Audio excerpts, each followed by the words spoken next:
Billete de lotería número 514, serie 23. De Maurice Leblanc. El 8 de diciembre del año pasado, el señor Gerbois, profesor de matemáticas en el Liceo de Versalles, descubrió entre el batiburrillo de una tienda de compraventa, un pequeño secrétaire de caoba que le agradó por la variedad de sus pequeños cajones. He aquí lo que necesito para el cumpleaños de Suzanne, pensó. Y como se las ingeniaba, en la medida de sus modestos recursos, por complacer a su hija, le quitó el precio y pagó la suma de 65 francos. Cuando daba su dirección, un joven de aspecto elegante y que hacía un buen rato iba husmeando de un lado para otro, vio el mueble y preguntó: ¿A cuánto? Está vendido, replicó el dueño de la tienda. ¿Al señor, quizá?, preguntó el joven. El señor Gerbois saludó, y tanto más contento por haber comprado un mueble que le gustaba a un semejante, se retiró.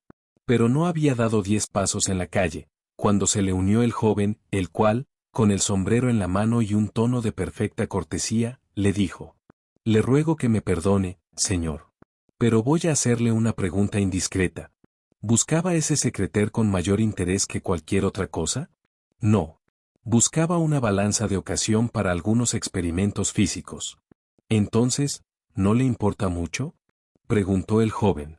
Sí me importa, contestó el señor Gerbois. ¿Porque es antiguo tal vez? No, porque es bonito. En ese caso, consentiría en cambiarlo por otro secrétaire tan bonito como ese, pero en mejor estado. El señor Gerbois era hombre fácilmente irritable y de carácter receloso. Respondió secamente: Este está en buen estado y el cambio me parece inútil. Y le suplico, señor, que no insista. El desconocido se plantó delante de él. Ignoro el precio que ha pagado usted por ese mueble, señor. Le ofrezco el doble. No, contestó el señor Gerbois. El triple. Basta ya, exclamó el profesor, impaciente. No vendo lo que me pertenece. El joven le miró fijamente, de una forma que el señor Gerbois no olvidaría. Luego, sin decir una palabra, dio media vuelta y se alejó. Una hora después, llevaban el mueble a la casa que ocupaba el profesor en la carretera de Viroflay. Enseguida fue a llamar a su hija. Esto es para ti, Suzanne, si todavía te hace falta. Suzanne era una muchachita bonita, cariñosa y feliz. Se arrojó al cuello de su padre y le besó con tanta alegría como si le hubiese ofrecido un regalo digno de reyes. Aquella misma tarde, después de haberlo colocado en su habitación con la ayuda de Hortense, la criada, limpió los pequeños cajones y colocó cuidadosamente en ellas sus papeles, sus cajas de cartas, su correspondencia, sus colecciones de tarjetas postales y algunos recuerdos furtivos que conservaba de su primo Philippe. Al día siguiente, a las 7:30, el señor Gerbois se dirigió al liceo. A las 10, siguiendo una costumbre cotidiana, Suzanne le esperaba a la salida, y para él era un gran placer ver en la acera de enfrente su graciosa figura y su sonrisa infantil. Y regresaron juntos. ¿Y tu secrétaire? Una verdadera maravilla. Hortense y yo, hemos limpiado todos los adornos de cobre. Se diría que son de oro. ¿Estás contenta, entonces? ¿Qué si estoy contenta? Claro que sí, no sé cómo he podido pasarme sin él, hasta ahora. Atravesaron el jardín que precedía a la casa. El señor Gerbois propuso: ¿Podríamos verlo antes de comer? Sí. Es una idea excelente. La muchacha subió primero, pero, cuando alcanzó el umbral de su dormitorio, lanzó un grito de espanto. ¿Qué pasa?, balbució el señor Gerbois. Y entró en la habitación. El secrétaire había desaparecido. Lo que extrañó al juez de instrucción fue la sencillez de medios empleados. En ausencia de Suzanne, y mientras la criada hacía la compra, un comisario provisto de su placa, los vecinos lo vieron, detuvo un furgón de la policía delante del jardín, y llamó 2 veces. Los vecinos, que ignoraban que la criada estaba fuera, no sospecharon nada, de forma que el individuo efectuó su tarea, con la más completa tranquilidad. Observaron, que no había sido fracturado ningún armario, ni violentado ningún cajón. La cajita que Suzanne había dejado sobre el mármol del secrétaire, fue encontrada sobre la mesa, con los objetos de oro que contenía. El móvil del robo estaba claramente definido, lo que lo hacía más inexplicable, pues, a fin de cuentas, ¿Por qué correr tanto riesgo por un botín tan exiguo? El único indicio que pudo dar el profesor a la policía fue el incidente de la víspera. Ante mi negativa, aquel joven demostró una manifiesta contrariedad, y tuve la clara impresión de que me abandonaba bajo amenaza. Eso era muy vago. Interrogaron al dueño de la tienda. Pero no conocía quién era el joven. En cuanto al mueble, lo había comprado por 40 francos en Chabrés, en una subasta de muebles, y creía haberlo vendido en su verdadero valor. La investigación prosiguió, sin obtenerse nada más. Pero el señor Gerbois estaba convencido de que había sufrido una pérdida enorme. Una fortuna debía de estar oculta en el fondo de algún cajón, y esa era la razón por la que el joven, conociendo el escondrijo, había actuado con tal decisión. ¿Qué habríamos hecho con esa fortuna, papá?, repetía Suzanne. ¿Qué? Con semejante dote habrías podido aspirar a los mejores partidos. Suzanne, que limitaba sus pretensiones a su primo Philippe, el cual era un partido mediocre, suspiró amargamente. Y en la casa de Versalles continuó la vida, menos alegre, menos tranquila, ensombrecida por lamentaciones y decepciones.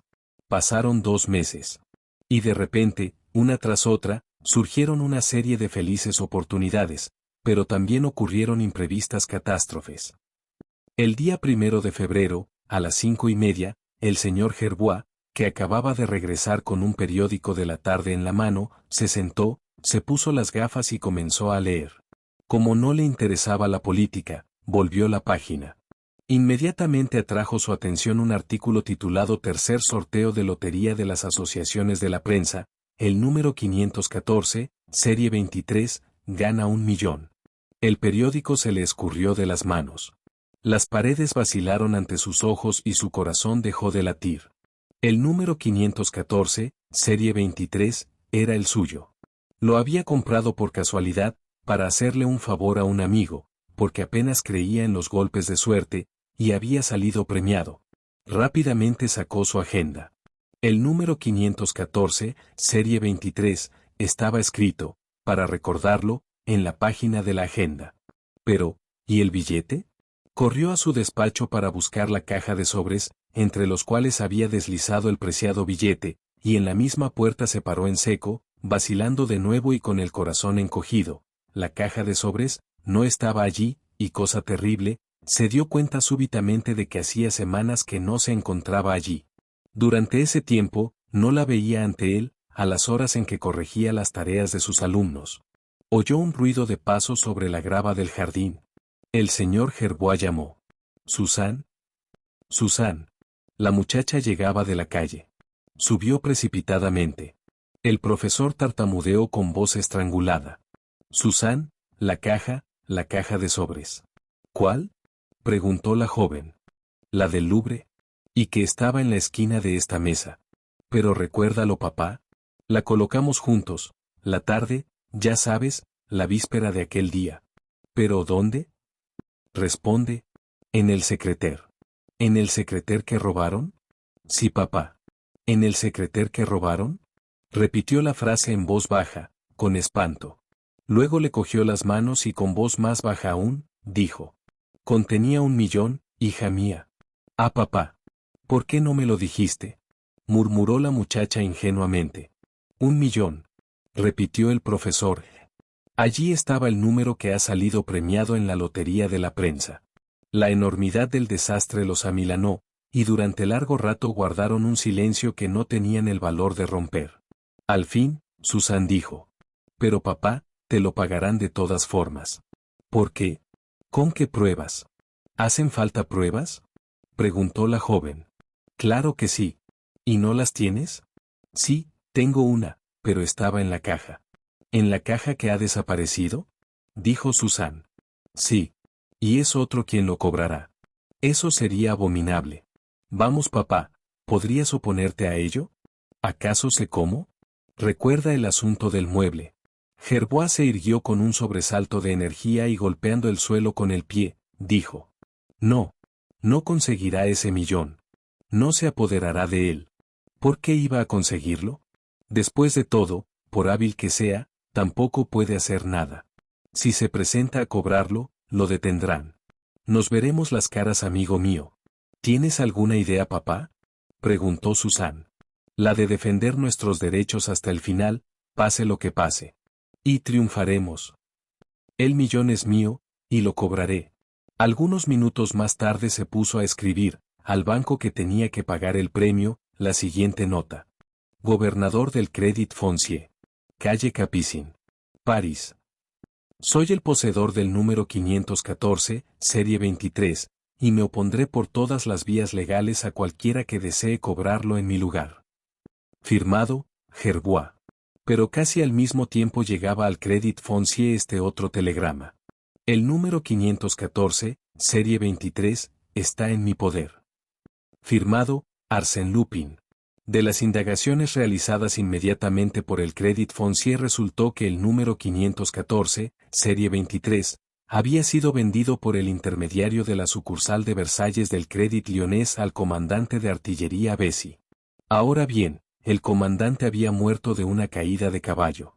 Se supo por sus compañeros, a los que se confió poco antes de su muerte, que había cedido el billete a un amigo. Ese amigo soy yo, afirmó el señor Gerbois. Pruébelo, objetó el gobernador del Crédit Foncier. ¿Que lo pruebe? Es fácil.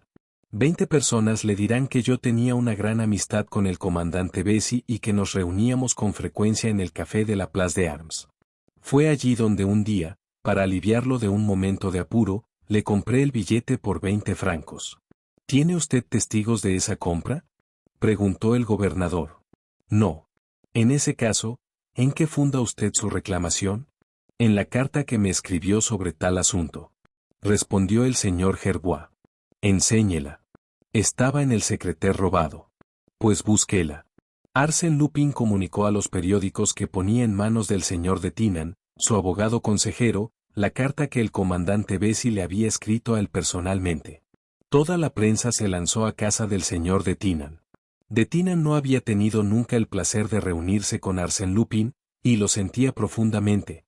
Pero acababa de recibir sus instrucciones, y pensaba defender vigorosamente el derecho de su cliente.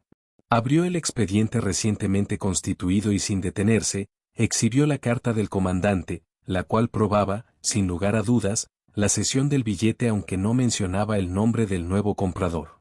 Simplemente decía, mi querido amigo. Mi querido amigo, soy yo, añadía Arsène Lupin en una nota adjunta a la carta del comandante. Y la mejor prueba de ello es que tengo la carta. La nube de periodistas se abalanzó inmediatamente sobre el señor Gerbois, que solo pudo repetir. Mi querido amigo, no es otro que yo. Arsène Lupin me robó la carta del comandante junto con el billete. Que lo pruebe. Respondió Lupin a los periodistas. Pero si fue él quien robó el secreter, exclamó el señor Gerbois delante de los mismos periodistas. Y Arsène Lupin contestó, que lo pruebe. Y fue un espectáculo el duelo público entre los dos poseedores del número 514, serie 23, las idas y venidas de los periodistas, la sangre fría de Arsène Lupin frente al enloquecimiento del pobre señor Gerbois.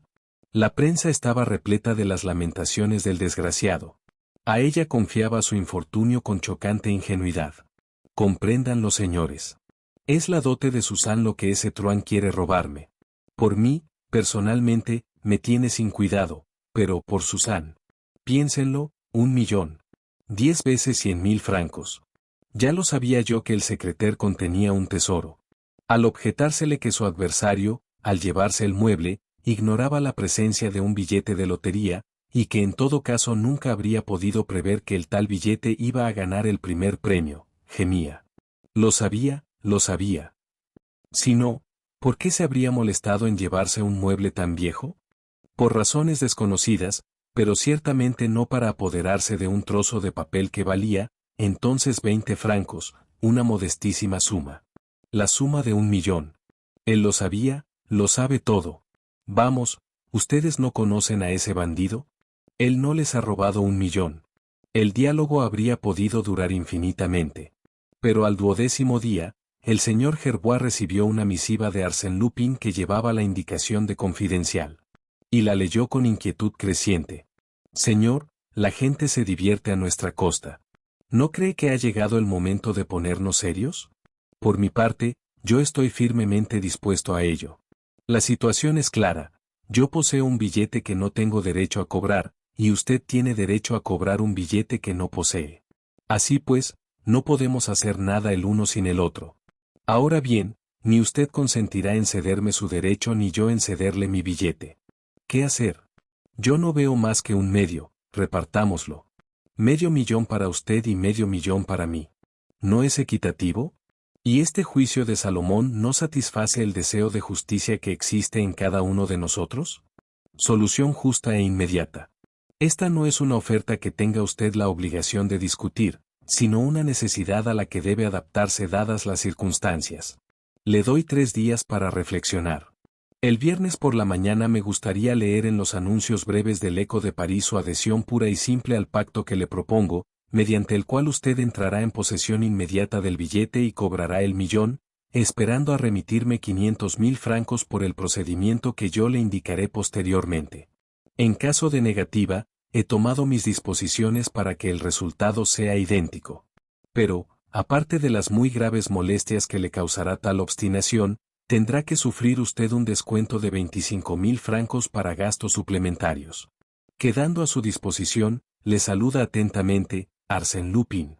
Desesperado, el señor Gerbois cometió la enorme falta de enseñar esta carta y dejar que la copiaran.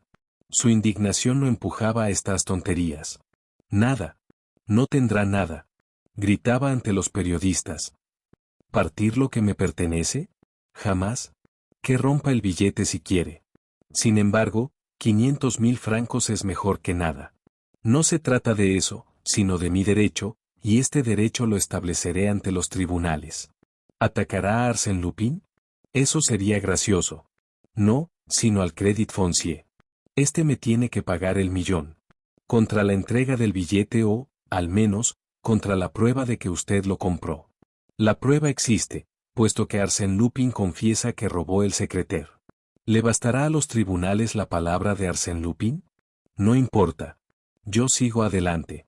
Se hicieron apuestas. Unos sostenían que Lupin sometería al señor Gerbois, otros, que aquel claudicaría ante las amenazas de éste.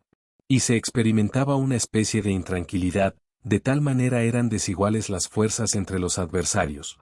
Uno, tan rudo en su asalto, otro, asustado como una bestia acorralada. El viernes arrancaron de las manos de los vendedores el Eco de París y escrutaron febrilmente la 5ª página en el lugar dedicado a los anuncios breves. Ni una sola línea estaba dirigida al señor Arsène Lupin. Era la declaración de guerra del señor Gerbois. Pero esa noche ocurrió un hecho que nadie esperaba, se supo por los periódicos el secuestro de la señorita Suzanne. A las 10:20, según testimonio de la criada, Suzanne salió de su casa. A las 10:05, su padre, al salir del liceo, no la vio en la acera donde la muchacha acostumbraba a esperarlo.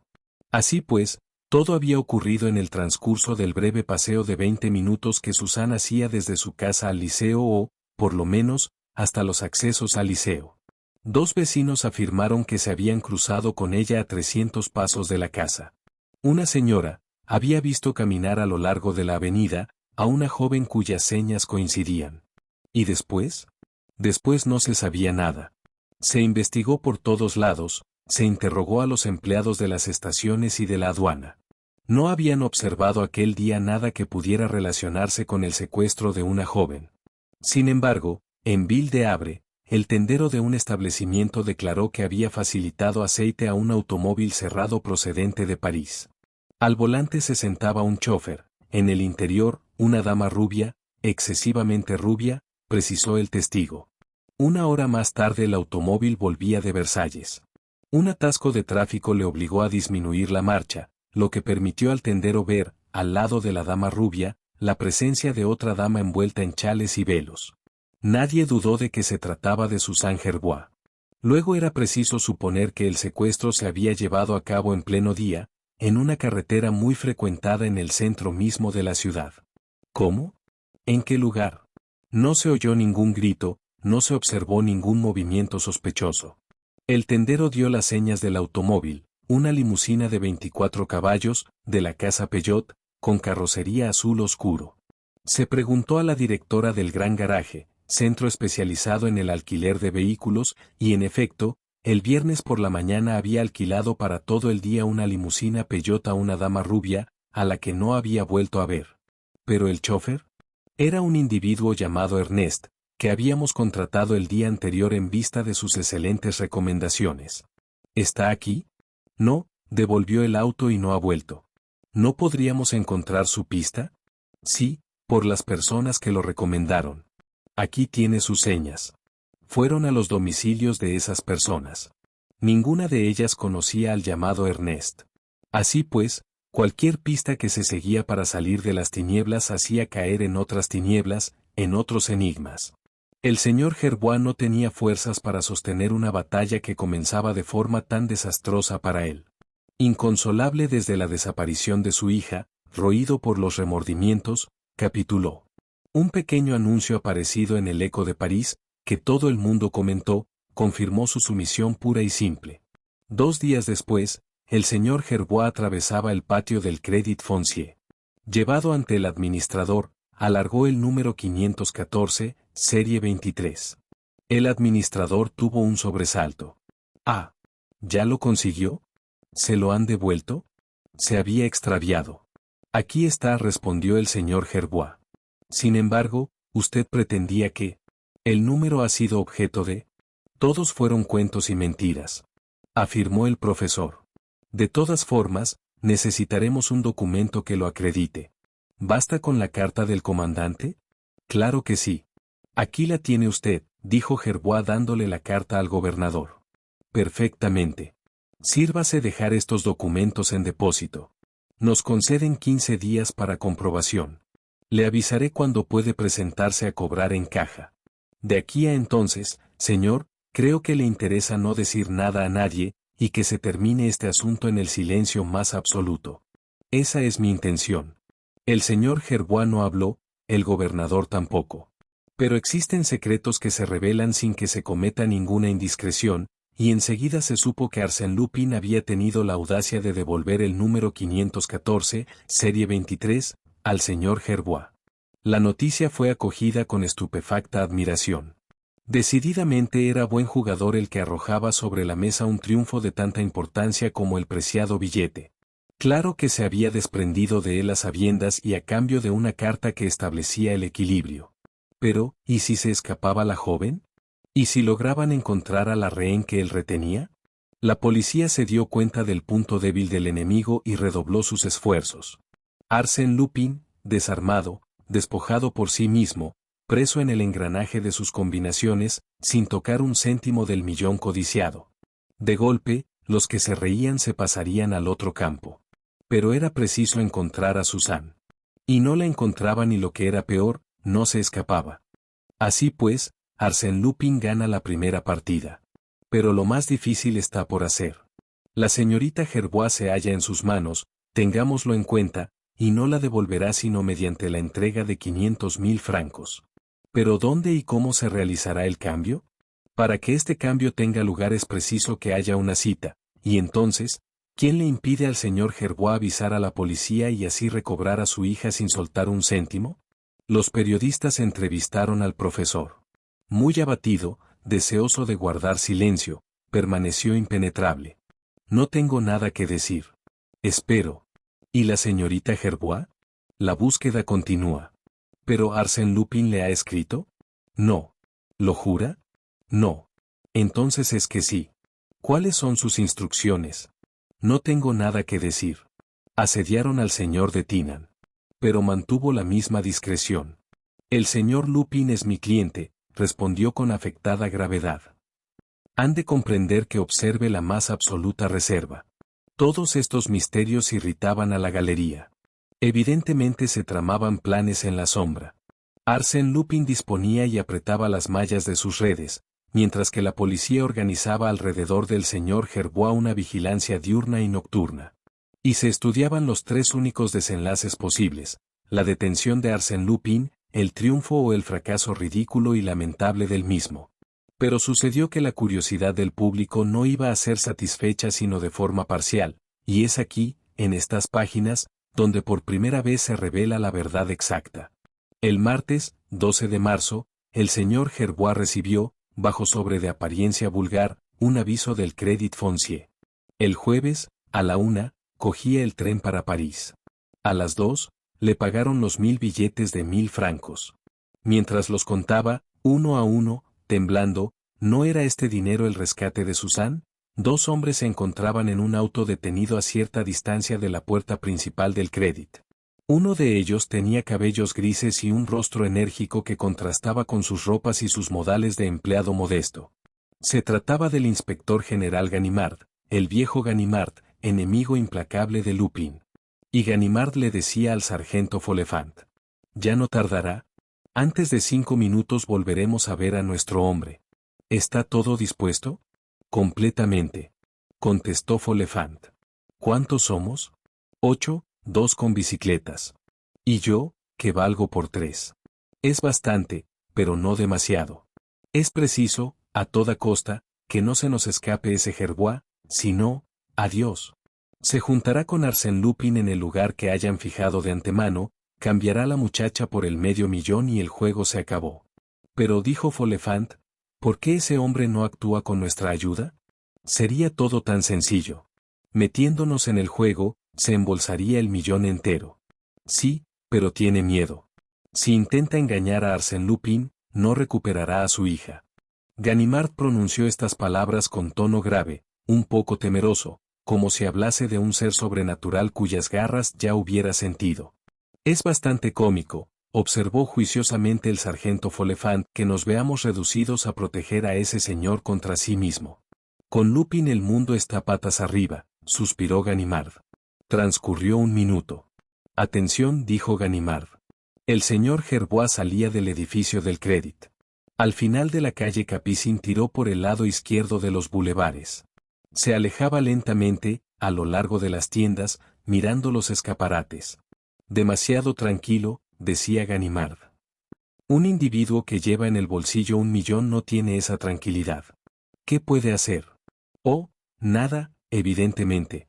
No importa, desconfío. Lupin es Lupin». En ese momento, el señor Gerbois se dirigió a un kiosco, eligió varios periódicos, los pagó, desplegó uno de ellos y avanzando a pasos cortos, se puso a leer. Pero, de repente, de un salto se arrojó al interior de un automóvil que se hallaba aparcado al borde de la acera. El motor estaba en marcha, el auto partió rápidamente, dobló la esquina de la Madeleine y desapareció. «Maldición», blasfemó Ganimard. Otro golpe de los suyos. Echó a correr, y sus hombres corrieron también, al mismo tiempo que él, por los alrededores de la Madeleine. De repente Ganimard lanzó una carcajada. A la entrada del Boulevard Malesherbes, el automóvil se hallaba detenido, estropeado, y el señor Gerbois se apeaba de él. Rápido Follefant el chofer. Este era un individuo llamado Gastón, taxista empleado de la Sociedad de Automóviles de Alquiler. 10 minutos antes lo había parado un señor y le había dicho que esperase, con el motor en marcha, junto al kiosco, hasta la llegada de otro señor. «¿Y el segundo cliente?», preguntó Follefant. «¿Qué dirección le dio?» «Ninguna. Boulevard Malesherbes, Avenida de Messine, doble propina». Eso fue todo. Pero durante ese tiempo, el señor Gerbois, sin perder un minuto, había subido al primer taxi que pasaba. Cochero, al metro de la Concorde. El profesor salió del metro de la plaza del Palais Royal, corrió hacia otro coche e hizo que lo condujeran a la plaza de la Bourse. Segundo viaje en metro, luego, en la avenida de Bailes, tercer vehículo. Cochero, calle Clapegón, número 25. El número 25 de la calle Clapegón está separado del Boulevard de Batignolles por la casa que hace esquina. Subió al primer piso y llamó. Un señor le abrió. «¿Es aquí donde vive el abogado de Tinan?» «Soy yo», contestó de Tinan. «Sin duda, el señor Gerbois». «Exactamente. Lo esperaba, señor». Cuando el señor Gerbois penetró en el despacho del abogado, el reloj marcaba las 3 de la tarde, e inmediatamente dijo: «Es la hora que él me fijó». «¿No está aquí?» «Aún no».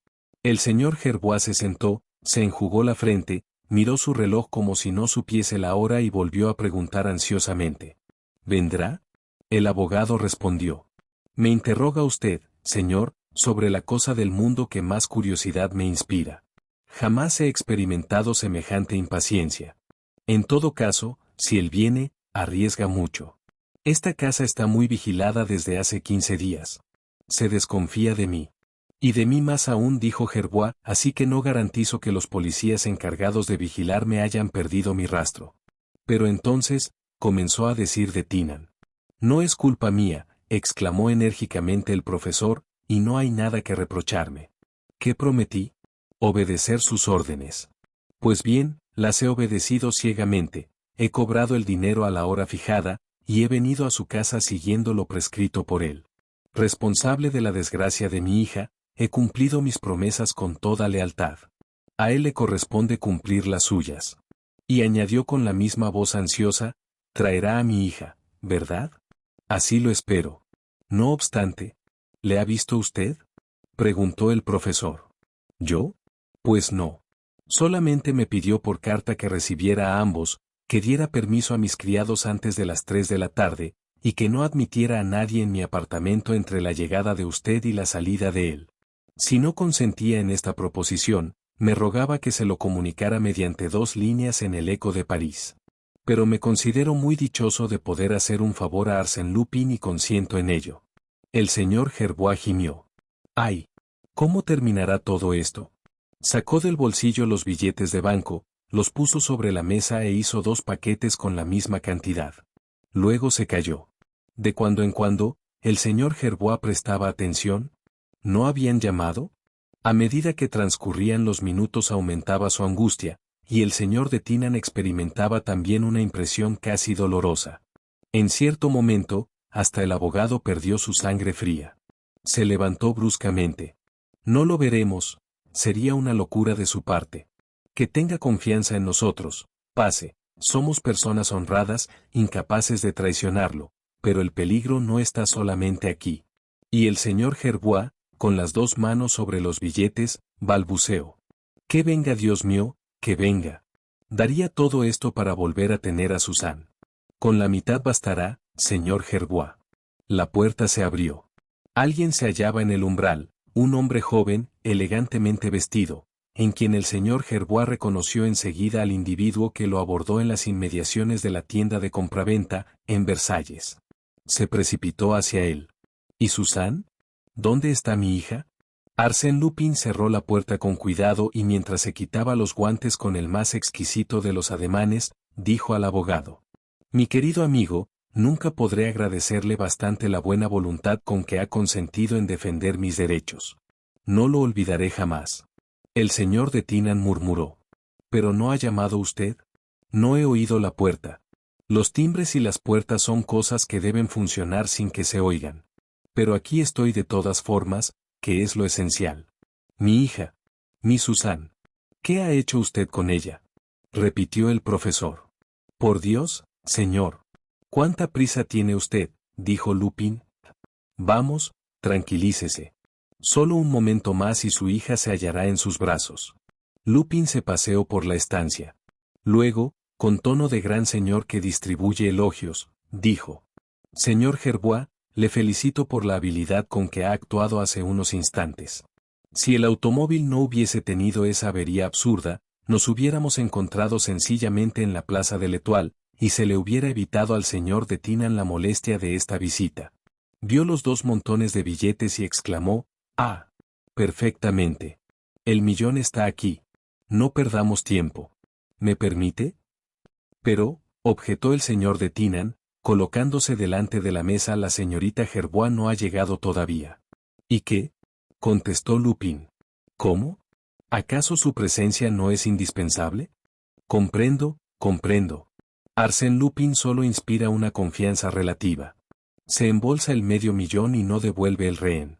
Ah, mi querido amigo, yo soy un gran incomprendido. Porque el destino me ha obligado a realizar actos de naturaleza un poco especial, se sospecha de mi buena fe, de mí, que soy el hombre del escrúpulo y de la delicadeza. Por otra parte, mi querido amigo, si tiene miedo, abra la ventana y llame. Hay una docena de policías en la calle. ¿Lo cree usted? Arsène Lupin alzó un visillo. Creo al señor Gerbois incapaz de despistar a Ganimard. ¿Qué le decía? Ahí tiene usted a nuestro buen hombre. ¿Es posible?, exclamó el profesor. Sin embargo, le juro ¿que no me ha traicionado? Claro que no, pero los policías son astutos. Mire, ahí veo a Follefant, a Greom, y a Dizzy, a todos mis buenos amigos. El señor de Tinan le miraba sorprendido. ¡Qué tranquilidad! Lupin se reía con risa feliz, como si se divirtiese con algún juego infantil, y como si no le amenazara ningún peligro. Esta indiferencia tranquilizó al abogado más aún que la presencia de la policía. Se alejó de la mesa donde se encontraban los billetes de banco. Arsène Lupin cogió los 2 paquetes, separó 25 billetes de cada uno, y alargando al señor de Tinan los 50 billetes así obtenidos, le dijo: «Los honorarios del señor Gerbois y los de Arsène Lupin, mi querido amigo. Se los ha ganado con todo merecimiento». «Ustedes no me deben nada», replicó el señor de Tinan. «¿Cómo? ¿Y todas las molestias que le hemos causado?», preguntó Lupin. «Y todo el placer que he experimentado al procurarme esas molestias», respondió el abogado. «Es decir, que usted no quiere aceptar nada de Arsène Lupin. Esta es la consecuencia de tener tan mala reputación», suspiró. Alargó los 50 billetes al profesor. «Señor, como recuerdo de nuestro feliz encuentro, permítame que le entregue esto. Será mi regalo de boda para la señorita Gerbois». El señor Gerbois cogió con avidez los billetes, pero protestó. «Mi hija no se casa. No se casará si usted le niega su consentimiento. Pero desea ardientemente casarse». «¿Qué sabe usted de eso?», preguntó Gerbois. «Sé que los jóvenes tienen con frecuencia sueños sin la autorización de sus padres. Afortunadamente, existen genios buenos que se llaman Arsène Lupin y que en el fondo de los Cícrites descubren los secretos de esas encantadoras almas». «¿No ha descubierto en él otra cosa?», preguntó el señor de Tinan. «Confieso que siento curiosidad por saber por qué ese mueble tiene tanto interés para usted». «Razón histórica, amigo mío. Aunque, contrariamente a lo indicado por el señor Gerbois, no contenía más tesoro que el billete de la lotería, y eso lo ignoraba yo, lo deseaba y lo buscaba desde hacía mucho tiempo.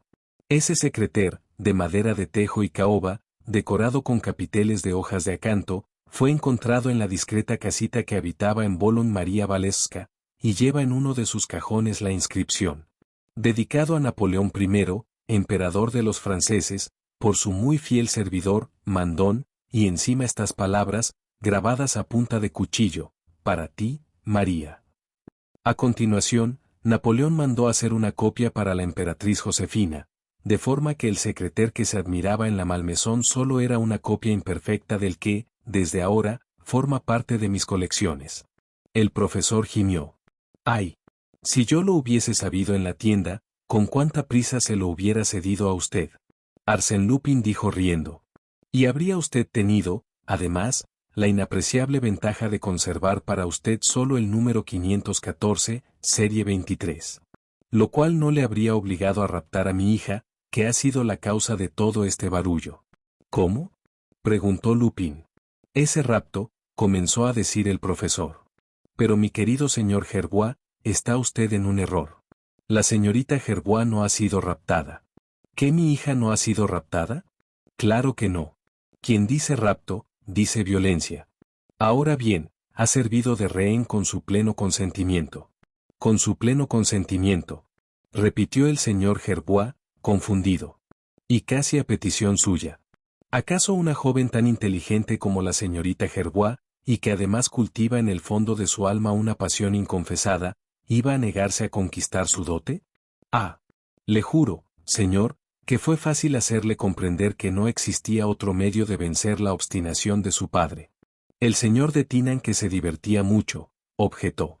«Es inadmisible que la señorita Gerbois se dejase abordar por usted». «Oh, por mí, no. No tengo el honor de conocerla. Fue una de mis amigas quien se brindó a entablar las negociaciones».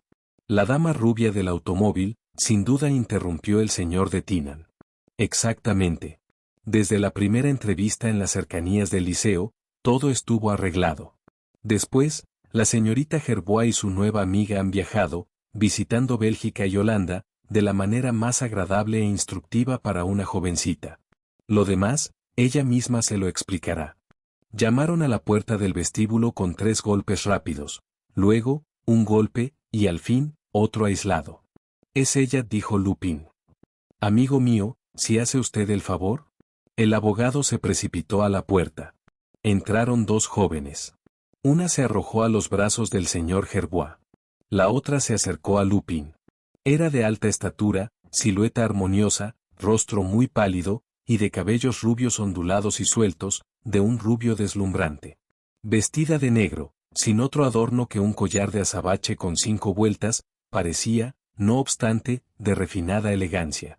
Arsène Lupin le dedicó algunas palabras, luego, dirigiéndose a la señorita Gerbois y saludándola amablemente, le dijo: Le pido perdón, señorita, por todas sus tribulaciones, sin embargo, espero que no haya sido demasiado desgraciada. Desgraciada. Incluso habría sido feliz, si hubiese tenido a mi pobre padre conmigo.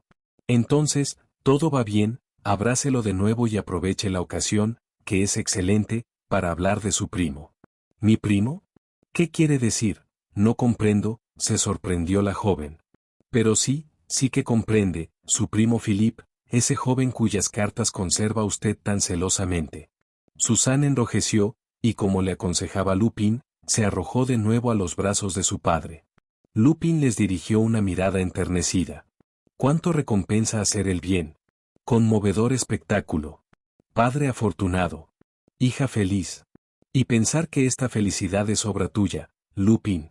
Estos seres te bendecirán más adelante, tu nombre será piadosamente transmitido a sus nietos, la familia. Se dirigió a la ventana. ¿Seguirá ahí el pobre Ganimard? ¿Le gustaría tanto asistir a estas encantadoras efusiones? Pues no, no está ya, no hay nadie, ni él ni los otros. Diablos. La situación se agrava, no sería nada extraño que estuvieran ya bajo el portal, o en casa del portero, o quizá en la escalera. El señor Gerbois hizo un movimiento. Ahora que le habían devuelto a su hija, le volvía el sentido de la realidad. La detención de su adversario significaría para él, 500.000 más. Instintivamente dio un paso. Como por casualidad, Lupin se encontró en su camino. ¿A dónde va usted, señor Gerbois?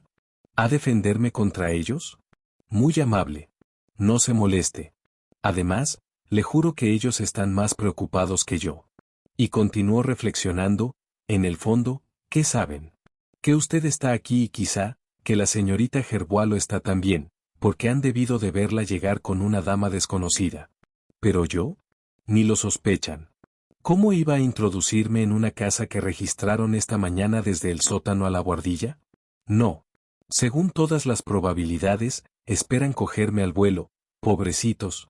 A menos que adivinen que la dama desconocida ha sido enviada por mí, y que la supongan encargada de realizar el cambio. En cuyo caso se apresurarán a detenerla a la salida. Sonó un timbrazo.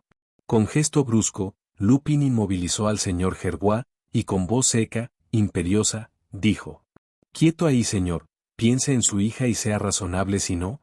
En cuanto a usted, señor de Tinan, tengo su palabra. El señor Gerbois se quedó clavado en el sitio. El abogado no se movió. Sin la menor prisa, Lupin cogió el sombrero. Un poco de polvo lo manchaba y lo cepilló con el revés de la manga. Mi querido amigo, si alguna vez me necesita, dijo dirigiéndose al abogado. Señorita Gerbois, mi enhorabuena y felicite en mi nombre al señor Philippe. Sacó del bolsillo un pesado reloj con doble tapa de oro. Señor Gerbois, son las 3:42, a las 3:46 les autorizo a salir de este salón. Ni un minuto antes de las 3:46, ¿entendido? Pero entrarán a la fuerza, no pudo privarse de decir el señor de Tinan. La ley lo protege, no lo olvide mi querido amigo, Ganimard nunca se atrevería a violar el domicilio de un ciudadano francés. Tendríamos tiempo de echar una buena partida de bridge. Pero, perdóneme, parece que están un poco alterados los tres, y no quisiera abusar. Puso el reloj sobre la mesa, abrió la puerta del salón y dirigiéndose a la dama rubia, le dijo: ¿Estás lista, querida amiga? Se deslizó delante de ella, dirigió un último saludo muy respetuoso a la señorita Gerbois, salió y cerró la puerta tras él. Y le oyeron decir en el vestíbulo en voz alta: Buenas tardes, Ganimard, ¿cómo le va, hombre? Dele mis cariñosos recuerdos a la señora Ganimard. Un día de estos iré a que me invite a comer. Adiós, Ganimard. Otro timbrazo, brusco, violento. Luego, golpes seguidos y ruido de voces en el descansillo de la escalera. Las 3:45, balbució el señor Gerbois. Tras algunos segundos, pasó resueltamente al vestíbulo. Lupin y la dama rubia ya no estaban allí. Papá. Todavía no, espera, exclamó Suzanne. ¿Esperar? Estás loca. ¿Contemplaciones con semejante truán? ¿Y el $500,000? Gerbois abrió la puerta y Ganimard se precipitó dentro. ¿Dónde está esa dama? ¿Y Lupin? Allí, se ha ido por allí, dijo Gerbois. Ganimard lanzó un grito de triunfo. Ya lo tenemos. La casa está rodeada. El abogado de Tinan objetó. ¿Y la escalera de servicio? La escalera de servicio desemboca en el patio y no hay más que una salida, la puerta principal. Y la vigilan 10 hombres. ¿Pero él no entró por la puerta principal? Ni se irá por ella. ¿Por dónde entonces? Preguntó Ganimard. ¿A través del aire? Descorrió una cortina. Un largo pasillo que conducía a la cocina se ofreció a sus ojos. Ganimard lo atravesó corriendo y comprobó que la puerta de la escalera de servicio estaba cerrada con doble vuelta de llave. Desde la ventana llamó a uno de los policías y preguntó. ¿Nadie? Nadie, le contestaron. Entonces está en el piso. Gritó. Están escondidos en alguna de las habitaciones. Es materialmente imposible que hayan escapado. Mi querido Lupin, tú te has burlado de mí, pero esta vez es mi revancha.